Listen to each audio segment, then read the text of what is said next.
What is going on, guys? Jesse504 here, bringing you WPF Week 9 versus Lord Buckethead. I played Week 8. I wanted to save my sets and sort of my analysis because that's a potential playoff opponent. So I wanted to save everything I had for that rematch that is very probable to occur. And so this week we are playing up against Lord Buckethead, coach of the No Froaks Given, and he came in as a replacement this week for another coach who already replaced. But you know what? It's fine. And as you can see, we are facing down some old friends. Mega DIANCIE and CORVIKNIGHT'S are on the other side, along with a bunch of other heavy hitters. You got Urshifu, Slowbro for momentum, Snorlax. Snorlax plus Slowbro is such a fucking dumb core to break.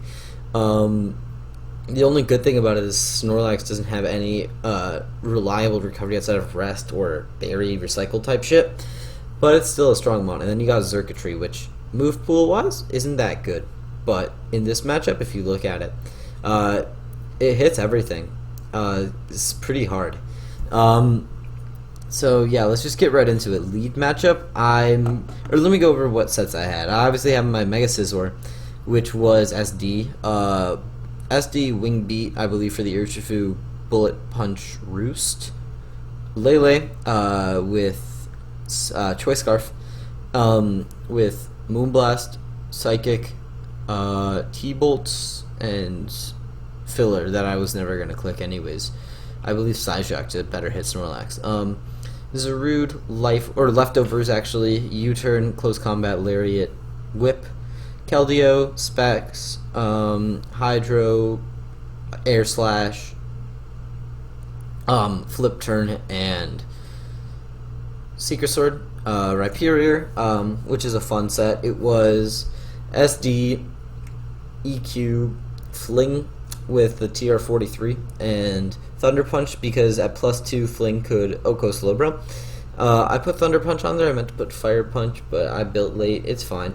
I just wanted the tech to look cool, but it's fine. I probably just should have gone with Weakness Policy, Rock Polish, but I wanted to have some fun. And then Ditto, which is Choice Scarf. Let's just get right into lead matchup. I have a thing where I just enjoy leading Scarf Mons with momentum, or just Scarf Mons in general. And we see that I lead Lele, and he actually leads Xurkitree. And I was like, this thing might be scarfed. We reveal our scarf as we just click Psychic, doing a shit ton. And now he knows that we're scarfed. He goes into the Urshifu. I figured that he knew that we were Scarf, otherwise, yeah. We goes a Rude. I expected a Dark move, and he actually just goes Raw Bro. He goes out into his CORVIKNIGHT as I fire off a U-turn. I'm going to throw this on really slow so I can explain what I did. U-turn into my Rhyperior. I think I can set up on a CORVIKNIGHT, which I do. This is a little too slow. I should have been, you see, if I was Weakness Policy, Rock Polish, I would have just been set up to win at this point. We set up an SD though, and here I was like, oh, he's gonna U-turn. I should fling an Oko the Slowbro. Would have been really cool. But he just goes Bro, and I click Thunder Punch to try to kill a CORVIKNIGHT. I thought he might have Body Press, but no, I should have just gone for it. And here, not wanting to let a good tech go to waste. Bye. Big crits doesn't matter, but I don't want to let a good tech go to waste. You know. Out comes the Urshifu and Choice Band. Yeah, there goes our thing. I was tempted to go Ditto for something to eat a CC. I just go Scizor, and he goes CORVIKNIGHT. Is I U-turn? I actually think I had U-turn over Roost. Yeah, I did. Okay. And he reveals to be Helmet CORVIKNIGHT.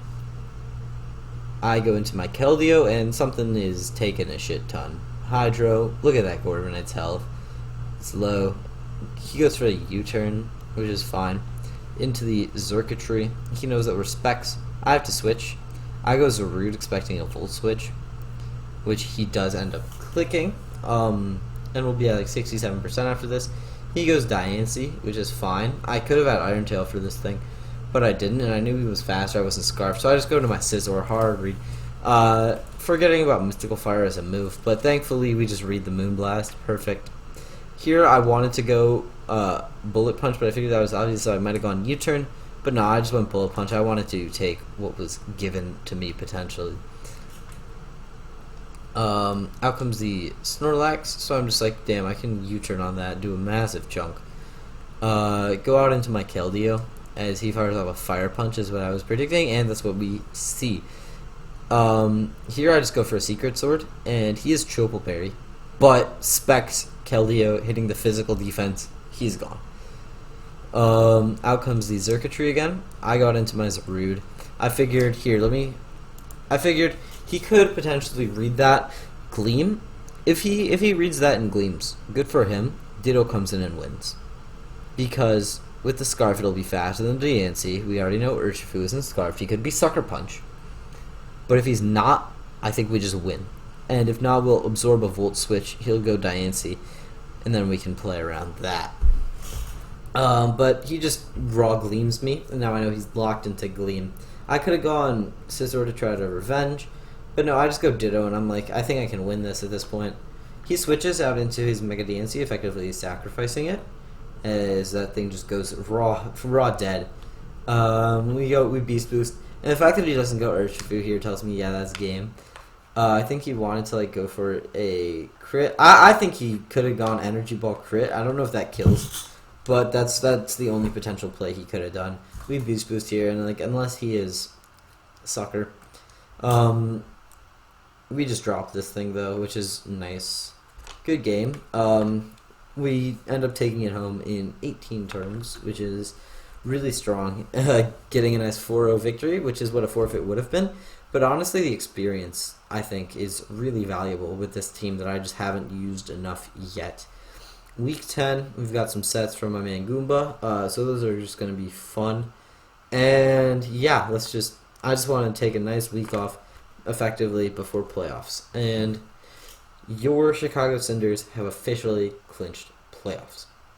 Until next time, Jesse504 out. Peace.